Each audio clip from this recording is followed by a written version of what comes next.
we brought this in. Coincidentally, it was around the time that Spanish influenza was huge. And so a lot of people needed immediate care right here. We just couldn't move people out anymore. It just had to happen here. When the hospital was first built, it also had a tuberculosis ward. Tuberculosis center was actually open to everybody from the county, for the county, not just Pennhurst. So you could be a county resident and be taken to Pennhurst for tuberculosis care. But once we managed tuberculosis, it just became more hospital. Trying to think here. Yeah, you guys have any questions so far? When we get to the hospital, I usually have a couple FAQs, frequently asked questions that I'd like to go over. So I'm just going to like rapid fire a couple of answers here. But yeah, so we're at the hospital, and so usually when we get to the hospital, especially when I drill seekers, they go, did anybody die here? It's a hospital, yeah. Unfortunately, we like to think of the hospital as a place where people get cured, but it's a place where people go to be stabilized, and then hopefully be able to fix themselves. And sometimes they can't be stabilized, and so, they die. That's just how it works. So in fact, if I ever hear about a hospital that reports 0 deaths, I would run far, far away from it. So yeah, people did die here. Now, if people died here, is there like a morgue? Yeah. In fact, it's right there. We passed by the morgue actually on the way out. But the morgue, unfortunately for all my thrill seekers, it's nothing right now. It's been gutted by urbexers. The doors off the walls. It's just a hollow roof with a couple holes in the wall now where the freezers have been. Yeah, regardless, there is a morgue over here. Now, if there's a morgue here, does that mean that there are people buried here? Is there a cemetery? The answer to that is a complicated yes, but. So there are people buried on campus, or just off campus, I should say.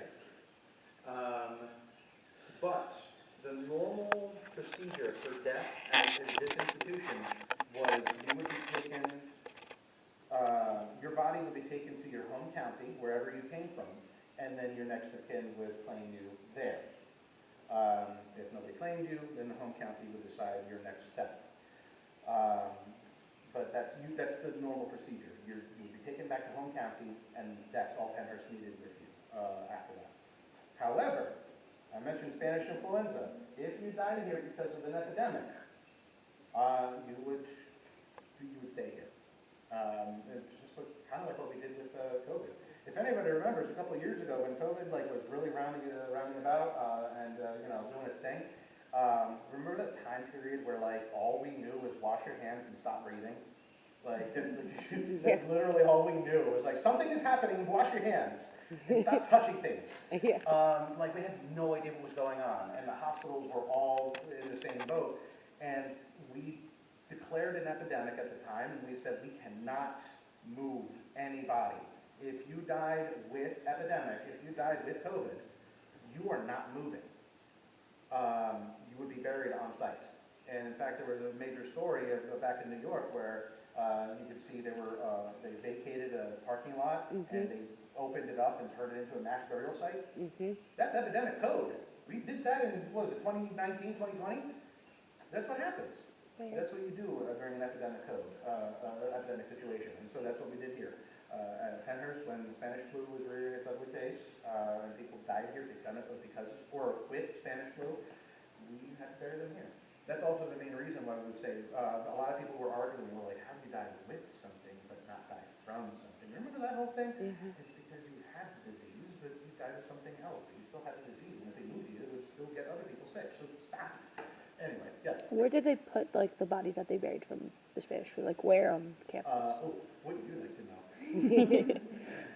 So yeah, if there's a cemetery here, where is it? And that's my response. I'm not telling. And it's one of those things where it's a secret. It's actually private. Secret. We keep it secret, and the only time that anybody would ever know is if they're in charge of security here, or if they have it's a need to know kind of thing. If you can prove to us that you have a reason to be on that plot, we'll bring you there. Otherwise, it's unknown to the public. Well, I can't say it's unknown to the public. Harrisburg actually knows where it is. But if you really want to search, you can go to the state authorities and figure it out. But if you're not going to find out from any of us, so we're going to keep it a trade secret. It's private and, Yeah, Yeah. it's private, there's no it's need. respectful. There's Keep it, no need. A couple of us actually, at first I thought like, just brainlessly, I was like, hey, can we just like clean it up and like plant some flowers and fertilize it? And then like we talked about it for all but like 30 seconds and agreed, heck no. We should not do that because that will only call attention to it, and then my thrill seekers are gonna come in and destroy the place and deface the property and all that kind of stuff. So we're just gonna let them rest in peace. If you have proof for your need to know of the location, we'll help you. But other than that, no, it's gonna stay a secret. We're gonna let them rest in peace. Good question, though. I totally understand why you would ask that. Trying to think of anything else. Yeah, any other questions? No? so before I found out that area was a morgue, as I was walking up that hallway, I got massively dizzy. Yeah, I know I'm looking up, but I got like this massive anxiety Okay. attack, and then you just told me that that's where the morgue is. So I'm very sensitive, apparently, because I felt something going through there. Okay. I just So thought they I'd kinda say give you that. energy there, huh? Yeah, and you just put the closure to what I was feeling. I was like, that wow. makes sense. Yeah. No, that's. Because she had to take the camera. I was like, oh my Yeah. God, I'm so dizzy. I go, oh my God, my chest. But that's where you said it was, and I'm Yep. like, oh my goodness. So yeah, get the two and two together there. That's exactly where it was. Funny thing though is this place was actually like a sprawling hospital capable of like surgery, dentistry. It had its own pharmacy. It had everything here. And so in fact, I have a story. My best friend's father actually was a nurse here, and he has a story about how he would bring a patient on a wheelchair over to this gantry here, this little walkway up top, and they would just kind of bird and people watch. Oh, wow. From that little window there. So it's a really cool, fun story. In fact, his wife also worked in the administration building, but plot twist, they didn't know each other at the time. They met after they both left here. So this place was such a sprawling center that people from all over town would work here. Wow. And some met here, some got married while working here, and some met after they worked here. So it's very interesting to see how many people are related to Pennhurst in one way or another. Wow. All right, so let's go ahead and see some more. I got one more, major stop, and then two more major stops, and then we'll be done. And I'm going to bring you inside. Donna, can you some water? Thank you.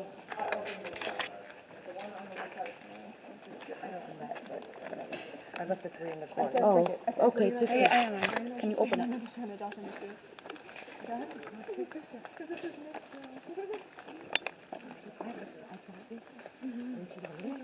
Yeah, see? Listen, you like it? It's legal. Mother.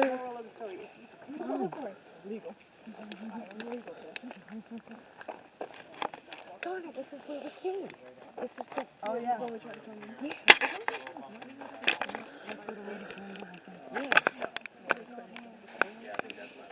Oh, I love that smell. Smell it, Donna? Outdoorsy. Look at this.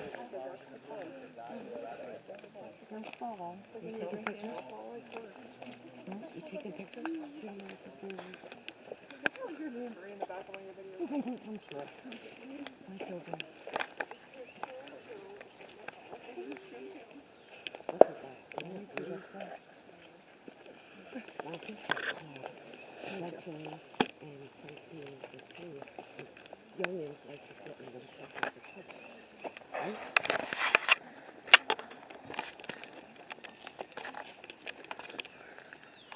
Look at you, one body, everybody.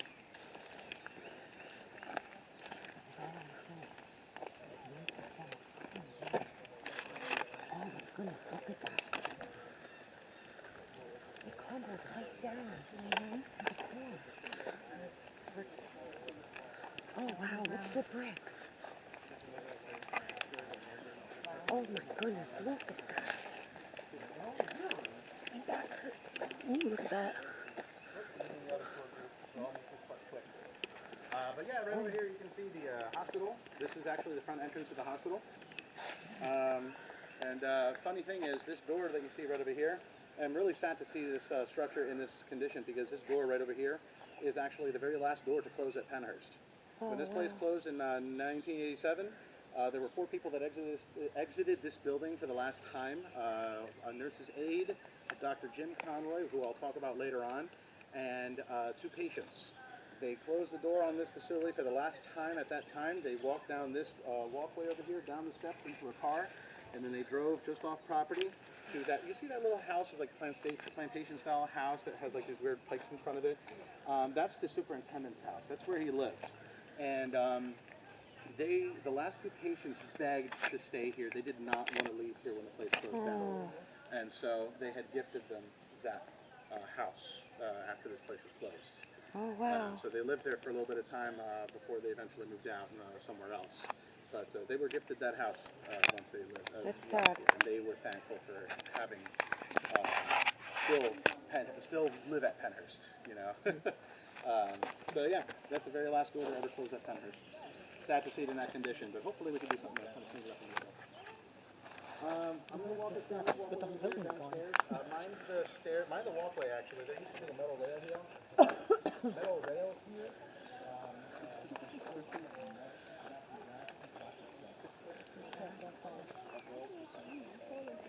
I know. No, it's rich. I don't fall. There it is. Like candy washing. Oh, there's another one.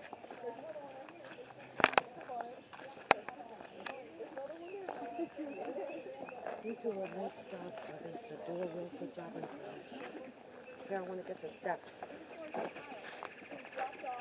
On the railroad with nothing except a poster back and a note from the person and their name and drop off at Pennhurst.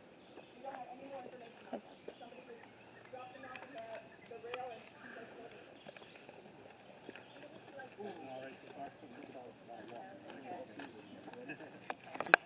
because they deport people that were outside Earth. And many people never knew that. I know. Yeah. They were going to take this, but this is a big part of the main family. Like they're not like Why did you take a picture from the bottom of the steps?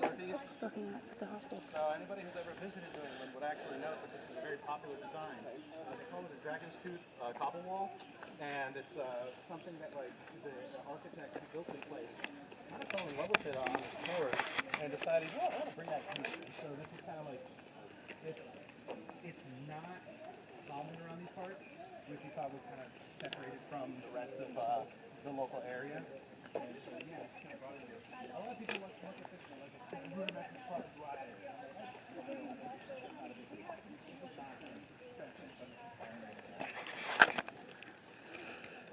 We didn't show you guys this at the beginning, or at least I know I didn't. But it's beautiful, the main building. I think this is the main building.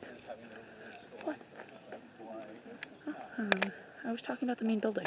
Oh. Because I said we didn't show it at the beginning. Oh. Remember? Can you pour water in my mouth?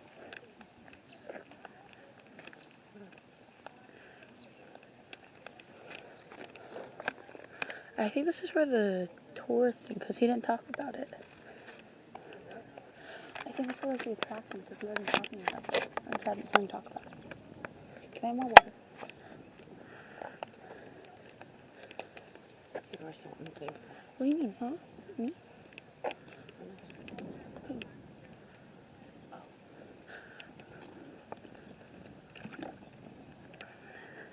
Yeah, so this was the main building, and when we first walked in, I wanted to take, I took photos of it, so it might be the thumbnail, or it might be, like, on our social medias, but it's so pretty. It's like that main, like, that shot, you know what I'm talking about, Mom. Yeah. You're right, you know, that shot. Oh, absolutely. That is just, like, breathtaking, because there's, like, stairs. I took another photo of the stairs, because I just, like, saw them, and they go down, like, this mountain, and it's so pretty. I wish we had, like, photos of what it looked like when it was first opened, because this place is beautiful. Oh, it is beautiful. What is it exciting? Oh. I didn't hear it. Oh, take photos.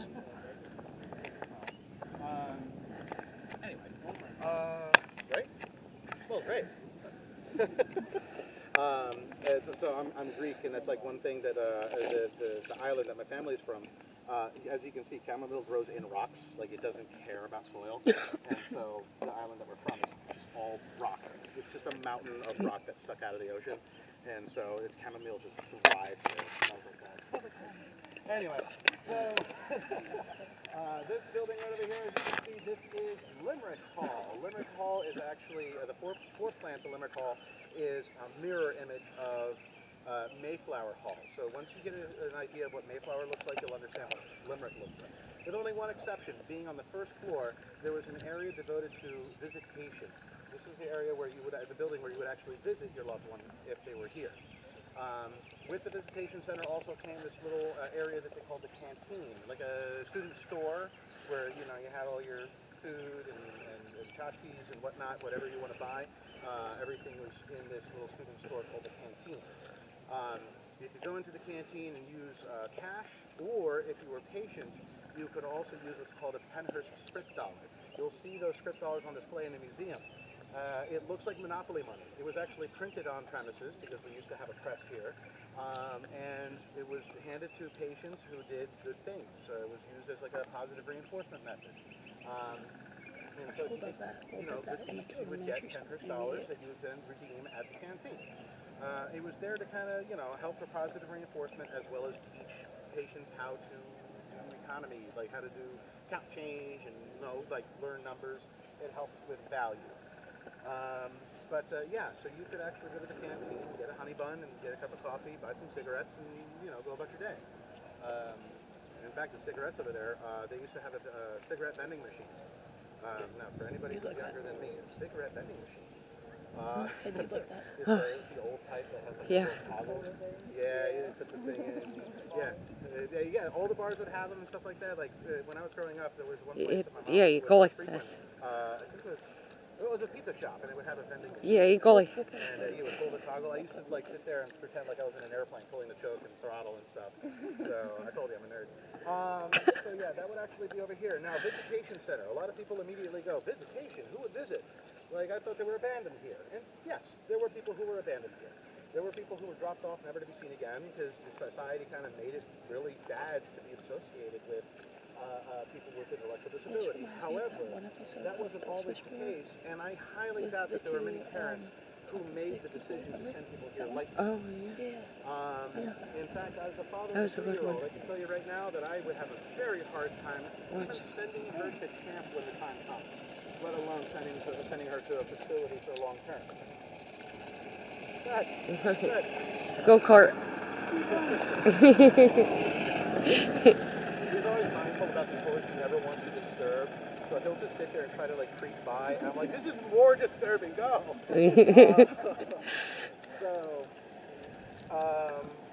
So a lot of people will try to think about, like, there's stories about how parents would just drop their kids off and never see them again. And I had the opportunity to actually talk with a couple people who had like a better perspective on this, and Bernie actually mentions it too, that she's talked with people who, they brought their kids here, and they lived like far away. Far enough that it was an ordeal to come here weekly or even monthly. It was tough. Maybe they even had jobs that prevented them from coming out here often. But imagine trying to visit your kid and not being able to do so for a long period of time. And then every time it's like, it's painful to be reminded of the fact that you have to leave the kid again, both to the kid and to you.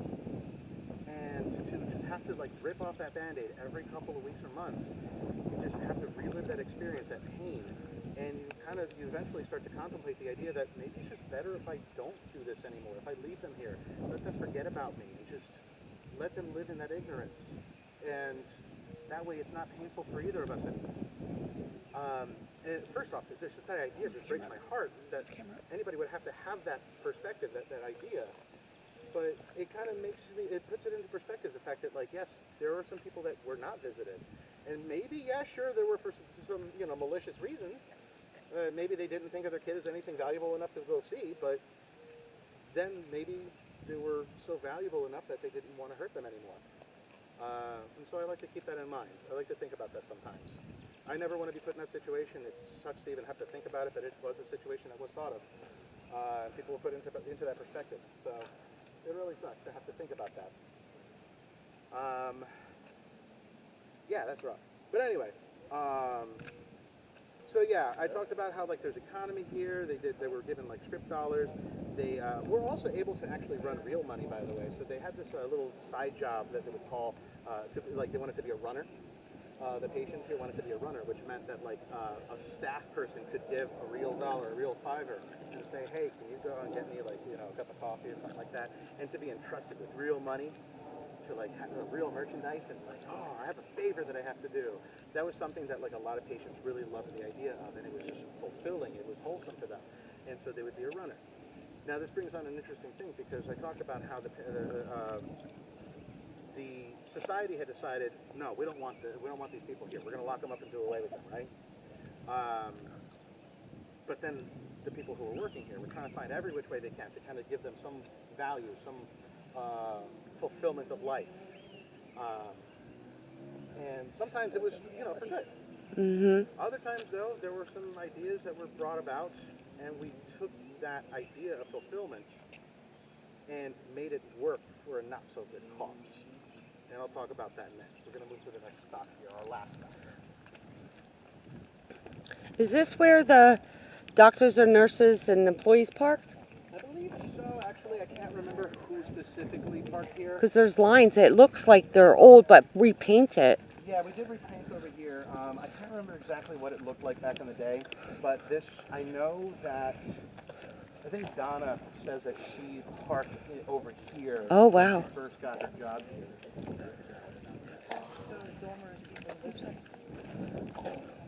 Yep. What? Look at the Yeah, all 3 floors. no, camera. Look at that. Oh, wow. Yeah. They're so cool. Let's mention the carved tree. Huh? The carvings. Yeah. I mentioned them, so make sure you mention them. I saw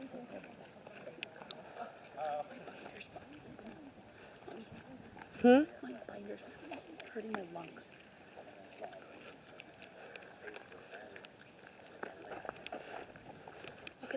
Look at that. Oh, so pretty.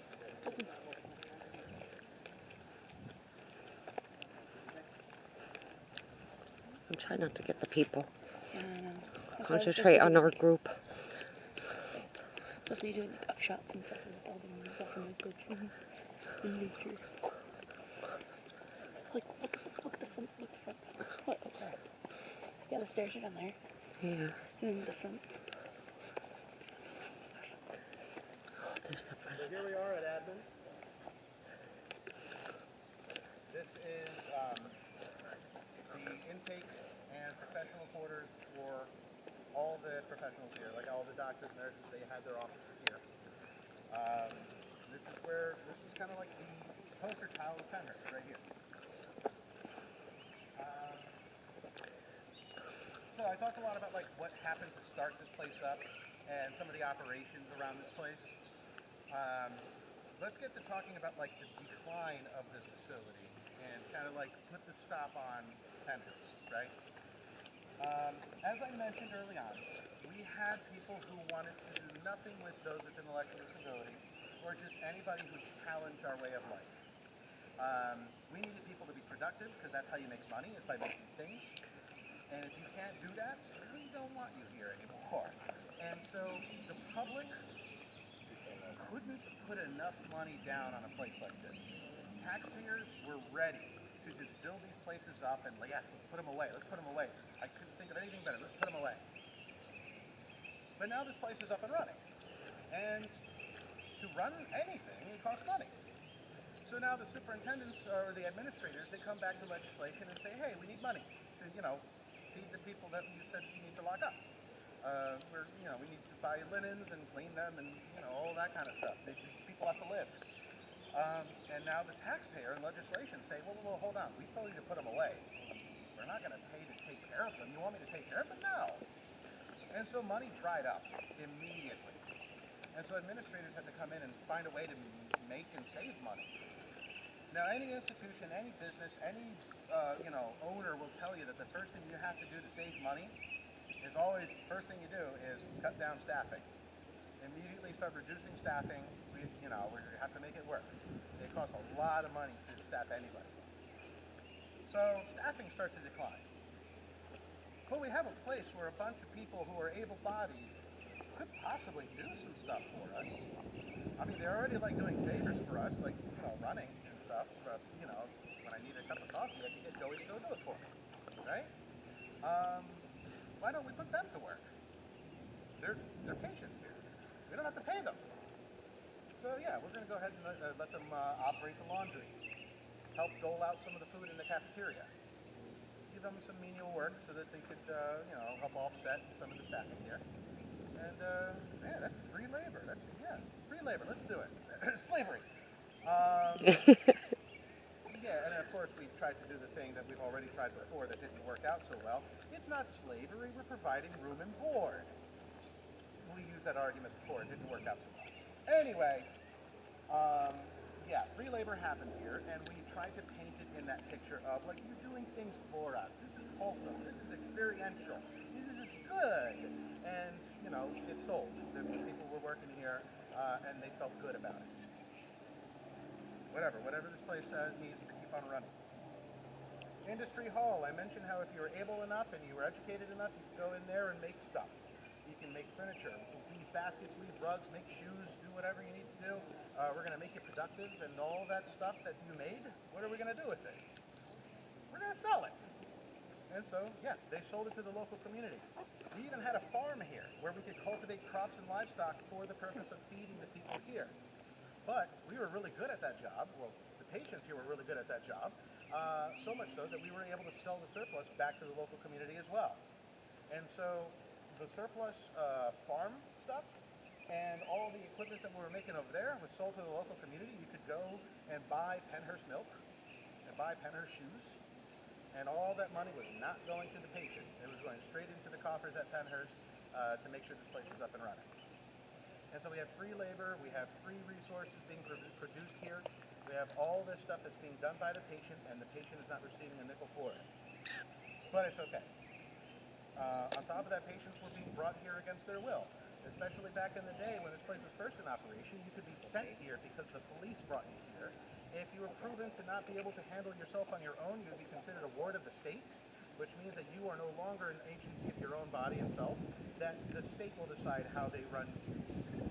And so you are no longer a human being, you are just a ward of the state. This is how your life is going to be.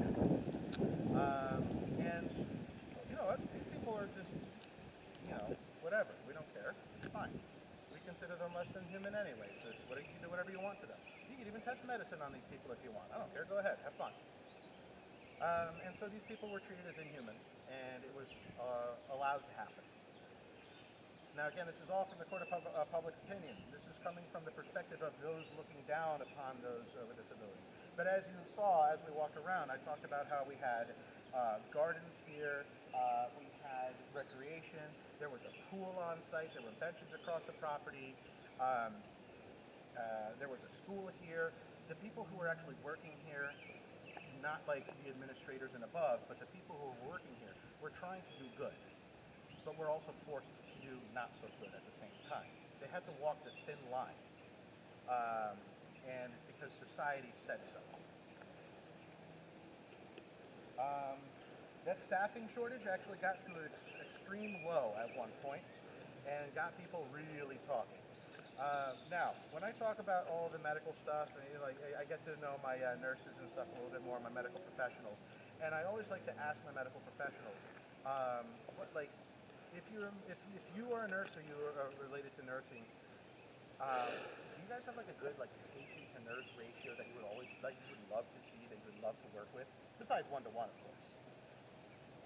Do you have an idea? What's a good patient to nurse ratio? What we do now. 10-to-1. Yeah. That's bold. What do you think? 5? Now, non-emergent care, usually a higher number is not too crazy. If it's emergent care, like ER, I'm looking at 3-to-1 is a busy day, right?